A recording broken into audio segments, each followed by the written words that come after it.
Good morning. I wasn't going to go on here. I did go on here. I didn't go on here. I deleted it. I didn't delete it. I didn't. It's just crazy how we want to always tell the world something or how to tell the world to get there. Last night on my way home from work, the turnpike got shut down. Jersey Turnpike had gotten shut down southbound between 5 and 6, 6 and 5. And of course, there was a big yellow sign that said crash ahead, and it just hit me really hard, to say the least. I did put the dash cam on, and I do have a video, but I'm not going to broadcast it because I'm really struggling with what I saw, and I'm struggling also with the fact that that was someone's final moments here, and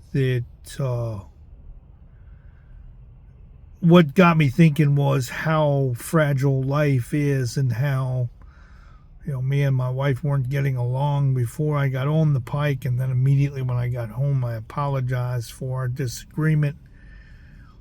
Really put into perspective how fragile life is, and I just can't get the vision of that poor individual wrapped in a white sheet, of course, laying in the middle of the highway, the upside down vehicle, the debris from the accident. Another tractor trailer looked like it was involved. And I've rewatched the video once. I don't want to watch it again. But yeah, last night I had started thinking that that's someone's father or someone's brother or someone's mother or someone's friend or someone's child, someone's son or daughter. And it's 6:30 in the evening, and here their precious individual, their precious family member is laying in the middle lane of the interstate wrapped in a sheet. At first I didn't think it was someone until I saw the boots, and that's what really hit me. A pair of light gray boots at the bottom of the sheet, like they were placed there by, I guess, an emergency personnel. What really rattled me was the fact that I didn't see an ambulance. I didn't see an ambulance. I didn't see a fire truck. So at that point I had realized, okay, that person truly is deceased and that they're not going anywhere. And then I started to think at 2 o'clock in the afternoon that person was well. That person most likely was okay. Was a person like you or I who is going about their busy life, thinking about maybe getting home to dinner, getting home to the family, plans this weekend to go away or to visit someone. And that quickly, everything changed. And then I started to look at the faces in the accident scene of the emergency responders, the police, the investigators. It was going into a construction zone is where the accident happened, and I started to think about 2-3 miles before the accident scene, the speed limit dropped from 65 to 45, and I started to think, and I watched everybody around me in the traffic in the construction zone still continued doing 65 even though the signs are posted 45. And I started to think to myself, okay, SUV, had they slowed down to the 45, would they have not rolled it? Very possible. Very possible. It's amazing how, like I said, this just puts your life into perspective, that, And then, like I said, like all the emergency personnel that were there, I guess the accident investigators and construction workers, standing around like they're at a Wawa, having a cup of coffee, smiling, laughing, and less than 25 feet away is somebody's loved one wrapped in a sheet. Where has society gone? Where's the feeling for other human beings gone? It was even the emergency personnel and the investigators and all. I mean, everybody. There was probably about 25, 30 people on scene. I remember now the speed limit's less than 2 miles an hour. So, I mean, I was able to observe everything. And the video is very, very descriptive. And I was going to use the video, as a reminder of how fragile life was. But it just didn't feel right to me to do that. And so I'm shook. It shook me, you know, and I've been on the road 25 years. I've seen stuff like this before. But I guess the older you get, the more I guess the tougher it gets. I don't know, but just to see the faces on the people. And then I started to think, like, okay, who makes that decision that you don't get medevaced? You know, a lot of times in bad situations like that, especially when the person's in that kind of a situation, they medevac. You know, very critical conditions, stuff like that, they medevac.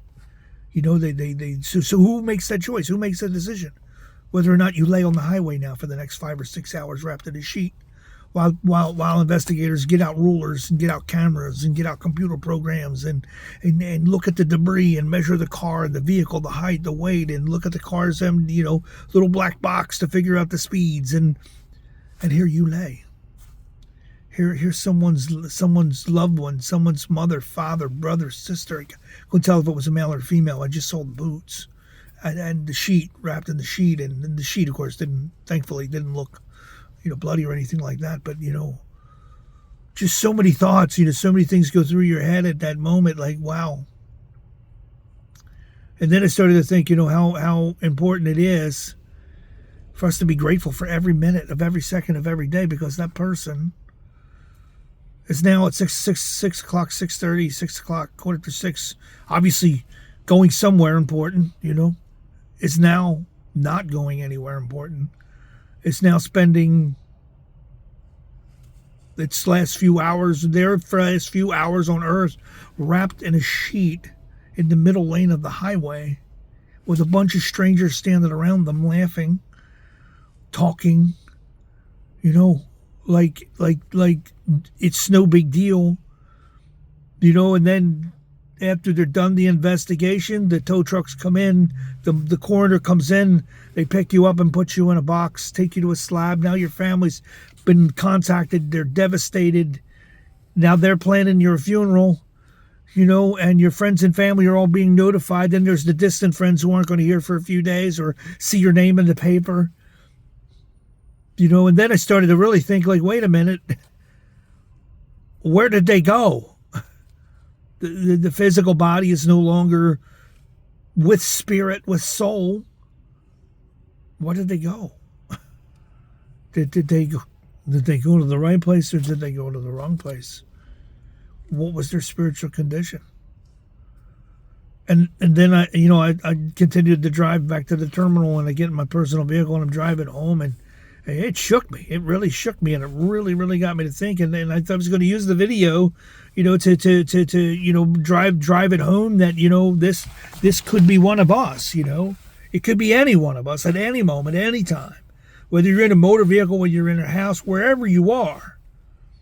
Every man is appointed to die. I don't care who you are, where you're from, or how much money you got, what kind of car you drive, what kind of house you have. We are all appointed to die. There's no getting around that. What are you doing in the middle? What are you doing during the wait time? Honestly, what are you doing? Are you doing your best? Are you trying to love your family members the best that you can? Are you talking to the Lord? Do you know Jesus is your Lord and Savior? Are you prepared if you have to lay on a highway like that for a few hours? Are you prepared if your soul and your spirit is required of you, if your appointment comes? I really want to know that person's name that was laying in the middle of the highway. Who were they? They had a life. They had a name. They went to school. They had a job. The humanness of it, and to see these, especially the construction workers. Obviously, the construction workers traveled down to the scene. Not sure why, but they're all standing around like they're at the coffee bar at the Wawa, talking about coffee, smiling, laughing, joking. And less than 25 feet away is somebody's dear, precious loved one. I'm just taken aback by that. The lack of emotion, the lack of feeling, the lack of empathy, the lack of sympathy. This world is in trouble. This world is in trouble. It really is. Make peace with God, make peace with yourself, make peace with your family members, and please get Jesus Christ into your heart before you leave here, because you're going to meet him one way or another.